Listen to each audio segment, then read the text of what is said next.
All right. Well, this is the third video lab while the campus is closed.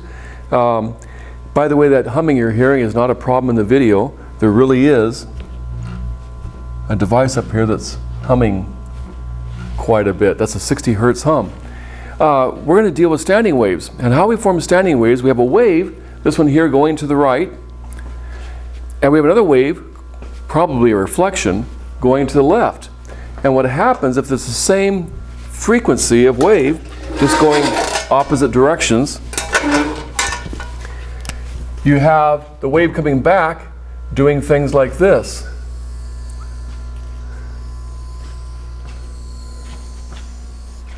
And at certain points, there's what's called destructive interference, and the node forms. I didn't draw that very well, but the idea is that there's certain points where the superposition of the wave going this way and the wave going this way, especially if they're the same amplitude wave, same wavelength, same velocity, same frequency, just the velocities are opposite, I should say, same magnitude of velocity, but they're opposite direction. We get little nodes like this where destructive interference makes the wave just about cancel out. Those are called nodes. And there's other places we have constructive interference that makes the wave oscillate wildly, and those are called antinodes.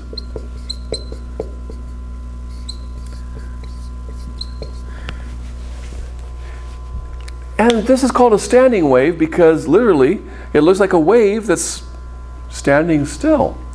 It's oscillating, and of course this applies to things like acoustics and in auditoriums. There are places where you have two speakers. They're placed in the auditorium where the sound is really quiet.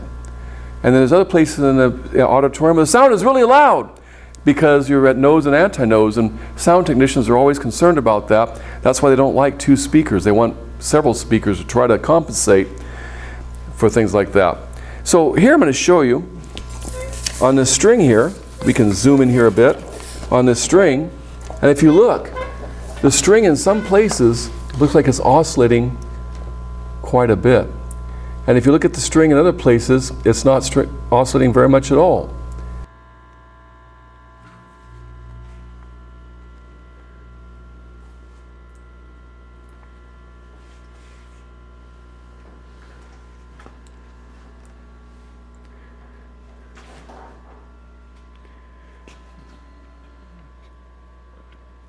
Let's say a few words. I'm going to take a look at, say, so there's an antinode. It's vibrating strongly. There's a node where it's just about stopped, okay, not oscillating. Over here is an antinode. Over there is a node. Another node over here. And there is a node on top of the wheel. Okay. However, this vibrator is neither a node nor antinode. Don't trust it to be either one. Nodes, where it's just not oscillating much at all. And there's places where it is oscillating wildly. Those the antinodes where it's oscillating in a large style. Well, so we have that kind of thing going on, nodes and antinodes. Now, one of the nodes is hidden. It's right here on top of this pulley. I have the string going over this pulley and is hanging by a 10-gram mass hanger. There's 10 grams hanging there. And so that is forming a node right on top of the pulley because the pulley is just holding the string there. No, it is. There's a node right here on top of this pulley. There's a node right there. See, it's not doing much. There's a node right there. There's a node right there. Oh, neat. There's a node right there. And so on. Pull this over a bit. There we go. You can see that the nodes continue on. What you do not trust, though, is right here. You say, right there where that vibrator is, it's vibrating the string. Is that a node or an antinode? We can't trust it. It could be either or not, neither. either or neither, whatever you say. So we don't trust that to be a node or an antinode. But everywhere else we can see that it goes down to just about no oscillation, that's a node. The reason that's important to us is because we can tell the wavelength by the distance between the nodes. Because the nodes, let's see, look at this wavelength. Here's a wavelength, goes from here down to where it repeats right there. Well, the nodes are half the wavelength. See that? From here to here is a wavelength. The nodes are half a wavelength. I just didn't draw that very well is what happened there. I should have drawn that better.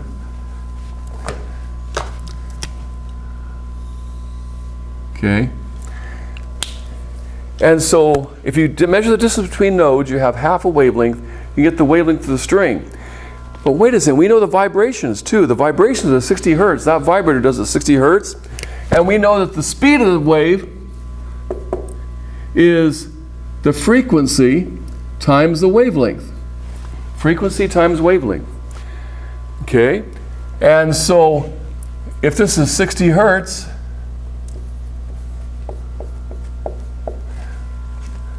and a hertz, by the way, what a hertz is, a hertz, abbreviated capital H, little z, is actually the reciprocal of a second. Reciprocal of a second. Yeah. And I know in books you hear it cycle per second or things like that, but it could have actually anything per second. And the rate at which people come in a room could be 20 per second. Or something like that. So a hertz is actually really 1 over a second. So if you take a 60 hertz times the wavelength, suppose you take it times, let's see what the wavelength is. The distance between nodes here, I'll just take 2 nodes.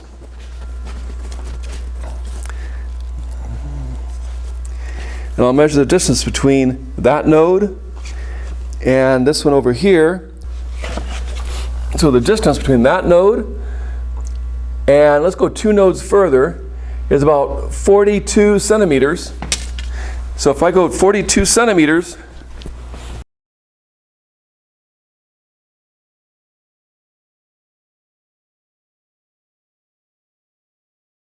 then we're going to get 22.5, what is it, 0 centimeters per second.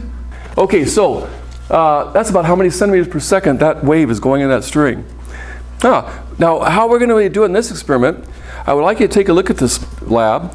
Now, if you're in Physics 101L,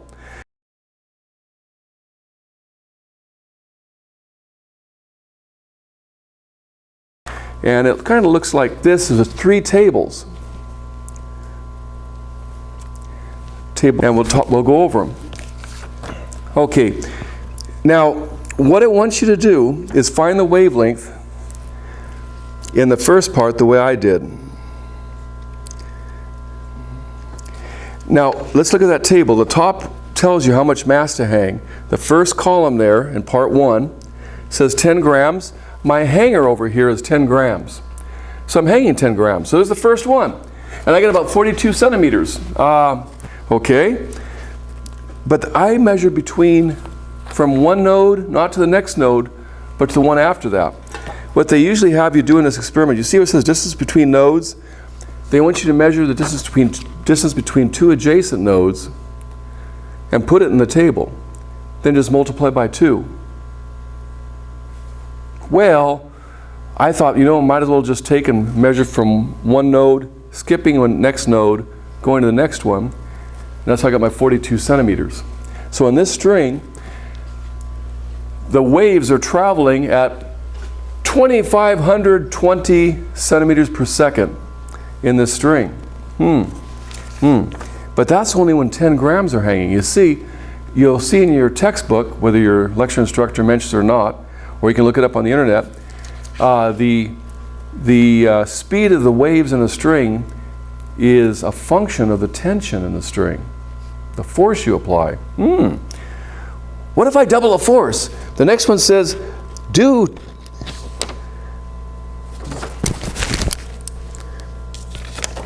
40 grams. Yeah, it says it in both manuals. That's a 10 gram. I want to put on 30 grams onto my 10 grams to make it 40 grams. And the string stretches. I'm going to try and stop this thing from swinging because it makes things hard to measure when it's swinging. And I'll take my meter stick. As one of the reasons they have you do a measurement between adjacent nodes, eventually the wavelength's going to be longer than my meter stick.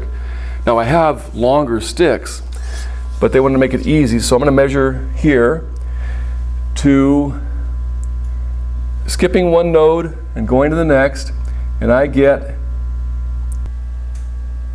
86 centimeters. So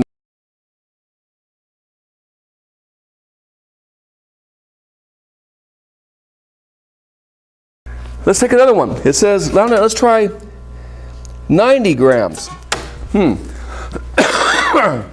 So I'm going to take a 50 gram mass.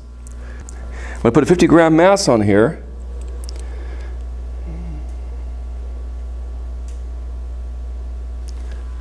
And I'm going to take, now it's going to be over a meter, so this is why the lab manual has to measure between adjacent nodes, so you don't have to be going off the end of your lab table. They didn't want students having to go out into the air off their lab tables to make these measurements.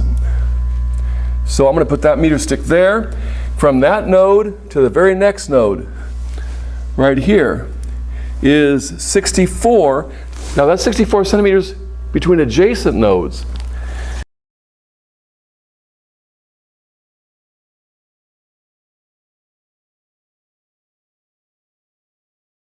The real reason also they do this thing of doing the distance between nodes is that eventually you go off the end of your lab table if you try to measure a whole wavelength. So let's erase part of the board here and let's look at what we had here. So we had up there we had 21 centimeters for distance between nodes. Here we had, that's there. Here we had 43 centimeters between adjacent nodes. Here, that is 100. That is between. We had 64 centimeters between nodes. So in the row where it says distance between adjacent nodes, it's supposed to be across that row 21 centimeters, 43 centimeters, 64 centimeters. Underneath that is supposed to be 42 centimeters for wavelength. In the wavelength row, 86 centimeters, 128 centimeters. This is for 10 grams. This here was 40 grams. And this here was for 90 grams. Okay. Is that where it stops? No, it does not. It says, let's try, since we're having such good luck, let's try 160 grams. You know, one of the easiest ways to do that, let's see, that mass hanger is 10 grams. So if I put 150 grams on there, I'll have 160 grams. Let's take all this off. Keep the 50 gram one. Take a 100 gram mass out. So I'm going to make it 150 grams added to the 10 grams to make it be 160 grams. The distance between nodes is so far apart.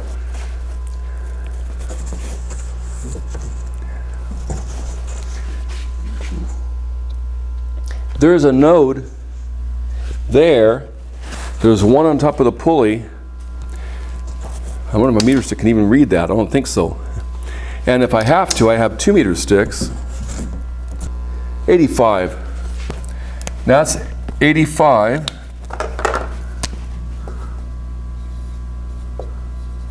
centimeters, which is going to become 170 centimeters wavelength. Okay, that is for the 160 grams row, the column.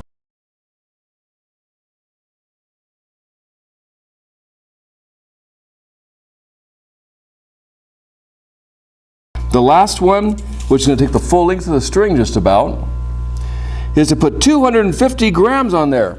So I put 240 grams added to this. So let me leave 100 gram on there. Wait, do I have a 200 gram? What is this? 250. I'm sorry, it says 250. I got to take and do this way. Let me just take this. Stick it in place of the 10. Put 240 on here, it'll make 250. There's the node way out there.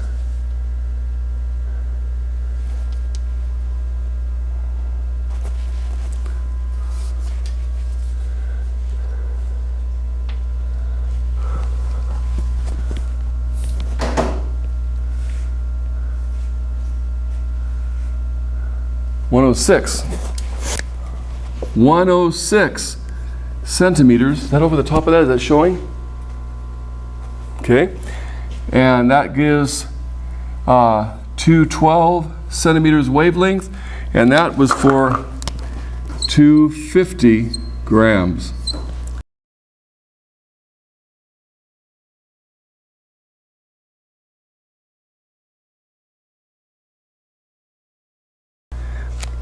All right. So let's take a look at that table again, just before we go on to the next part of the experiment. We had the distance between nodes, we had the wavelength, the frequency was just stated, 60 hertz. Then it says the velocity of the wave. You use this formula here and calculate the velocity of the wave, the speed of the wave, magnitude of velocity, for all those different tensions. And then in lecture, it's an optional topic in Physics 101L, but I think the instructors go over it, is they actually give a formula showing how that it is not linear with tension, but that it actually is a function of tension. Now that was standing waves in a string. What's really interesting for people who have to deal with audio work, like auditoriums and such, is standing waves in sound. Sound wave, standing wave. So let's take and turn this humming thing off. It's quiet, but only for a moment is it quiet. We have a tube here, and we're going to put sound in the tube. We're going to start off with somewhere around 750 hertz for the sound. Not 60 hertz anymore, now it's about 750 hertz. And what we're going to do is find the nodes with this little thing that slides here back and forth, because the idea is this plunger here, we're actually extending the size of the cavity the sound is in, where the sound waves are reflecting back and forth, making standing waves just like they did in the string, only now it's sound. And the sound gets loud whenever we put the right-hand wall, the moving wall, the plunger there, at a node. It should get loud. So let's see. This is an annoying part of the lab. When everybody does this at once in the lab, that little tone gets annoying. Hopefully the sound gauge isn't there peeking up in the red, I hope.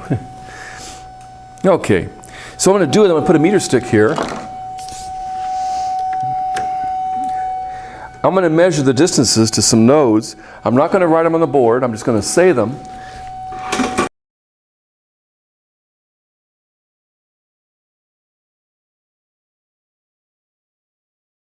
Yeah, 751. It's bobbing back and forth. 750 megahertz, let's try it.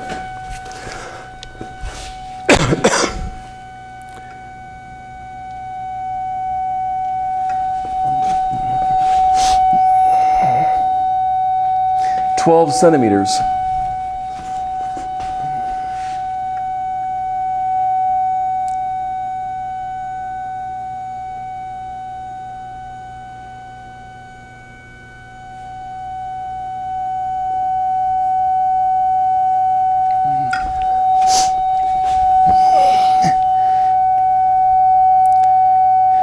.34 centimeters.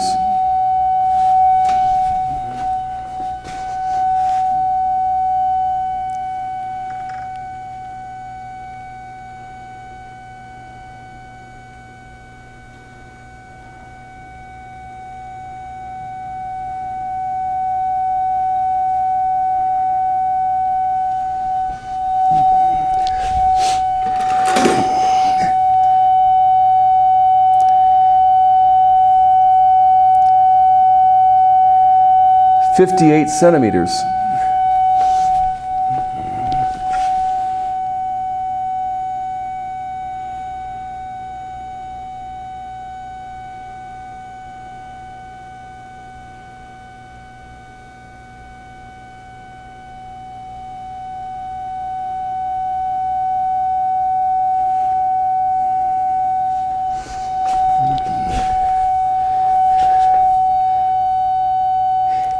Centimeters.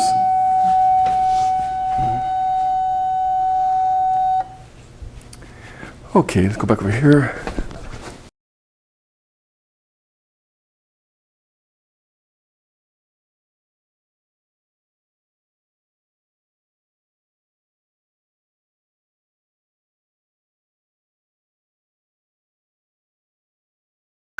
Okay, so here we go.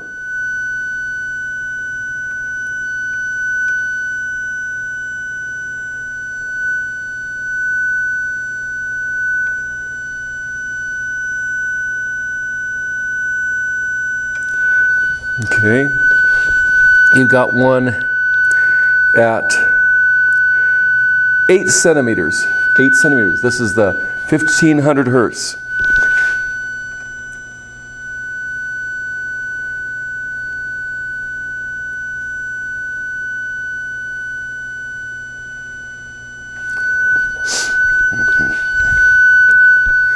We've got one at 19 centimeters.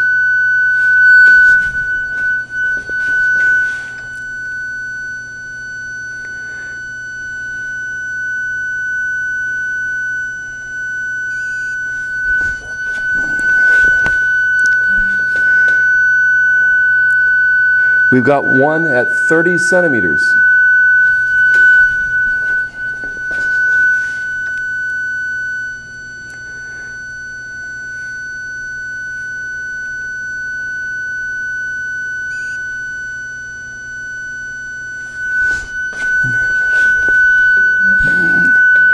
We've got one at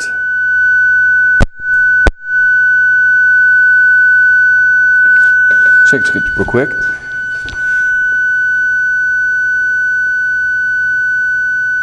Yeah, that's about it.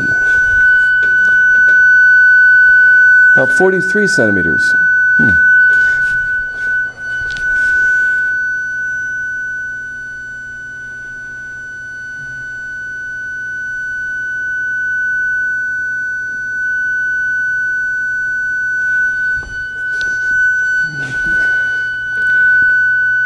54 centimeters.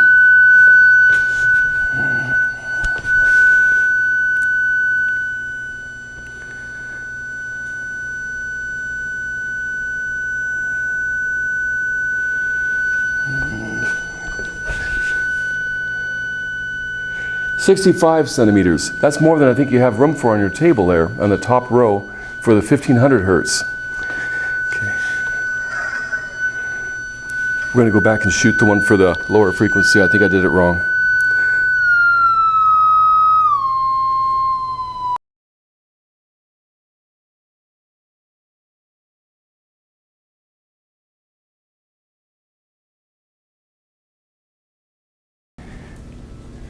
So, on those two tables in part 2 for the sound, the bottom two tables, again, just make sure you got this right. So, in the top row, you should have the position of each node. You don't care about where the 0 of the meter stick was. Because in the very next one down, so there's 5 values you should have in row 1. Then very next row down, the distance between nodes you subtract. That's why they're a little offset there. Those, where you had 5 values in the row 1, you only have 4 values in row 2 because you're subtracting. So the first one there is the second node's position minus the first node's position. The next one is the third node's position minus the second node's position, and so on. Okay, the distance between nodes is half the wavelength.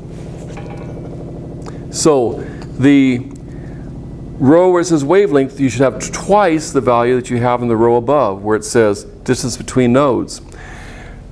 Put your units down. Don't get marked off for units. To do the frequency, Well, we measured that. For one of these tables, we did 750 hertz, 751 hertz, but it's close enough. The other table, we did 1500 hertz. It might have been something like 1496 or something like that, but it was about 1500 hertz. So one table's for 750 hertz, one table of frequency is 1500 hertz. The velocity of sound, or the speed of sound you get, is from that. There's one last thing. In your lab manual, I believe it says to calculate what the speed of sound should be for the temperature that's in the room. Now the temperature may have been changing today while we're doing our experiment, but right now the temperature in the room is 20.1 Celsius. So if you use that equation in the lab manual to calculate what the speed of sound should be, you'll see it's pretty close to what you got. Okay, I think it is. Okay, it's 20.2 Celsius. See, it does change as we're going. Okay, so we did standing waves in a string. We saw the speed. We did standing waves in sound, and we saw the speed of sound. In the string, it depended on tension. Yes, buried in your textbook is a formula that shows something about a square root. Well, we'll see. Something in there about its relation to the speed of sound in a string to the tension in the string. Okay, and by hanging masses on the end, mass times acceleration due to gravity, you can figure out what the tension was in the string. So in your lab reports, be sure and put right units, calculate the speeds, and the discussion questions. Look at the discussion questions and go through them. All right, that's going to be enough for this lab.